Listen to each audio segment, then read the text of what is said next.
EVM মেশিনে ঢেকে দেওয়া হলো বিজেপির সিম্বল। হ্যাঁ, ঠিক শুনেছেন, বিজেপিকে যাতে ভোট না দিতে পারে তার জন্য ইভিএম মেশিনে ঢেকে দেওয়া হলো বিজেপির সিম্বল। কিছুক্ষণ আগেই সোশ্যাল মিডিয়ার মাধ্যমে ঘটনাটি আমার সামনে এসেছে, সেটাই আপনাদের সামনে তুলে ধরবো। ঘটনাটি ঘটেছে ডায়মন্ড হারবার লোকসভা কেন্দ্রের অন্তর্গত ফলতা বিধানসভার একটি বুথ কেন্দ্রে। দেখুন ভিডিওটা। ইভিএমটা দেখুন, ইভিএমটা বোতাম বন্ধ, বোতাম বন্ধ, বিজেপি বোতাম বন্ধ, বন্ধ।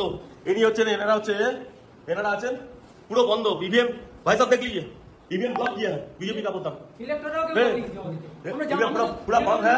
ऐसे ऐसे वोट चल रहा है, ऐसे वोट चल रहा है बीजेपी का। अब हटाइए ऐसे সাসপেন্ড করে ছেড়ে দেবো, সাসপেন্ড করে সব কটাকে সাসপেন্ড করবো, সব কটাকে সাসপেন্ড করবো। দেখলেন তো কি অবস্থা। এই ঘটনার সত্যতা আমি যাচাই করিনি, কে বা কারা করেছে তাও আমার জানা নেই। শুধু এটুকুই বলবো, মানুষের নিজস্ব স্বাধীনতায় হস্তক্ষেপ করে গণতান্ত্রিক অধিকারে বাধা সৃষ্টি করা একেবারেই অনুচিত। তাহলে এবার আপনারাই বলুন, এইভাবে কি মানুষের গণতান্ত্রিক অধিকার কেড়ে নেওয়াটা কি ঠিক? যাই হোক, আপনি আপনার ভোটটা দেওয়ার সময় অবশ্যই সতর্ক থাকবেন, ভালো থাকবেন, সুস্থ থাকবেন। জয় হিন্দ, জয় ভারত।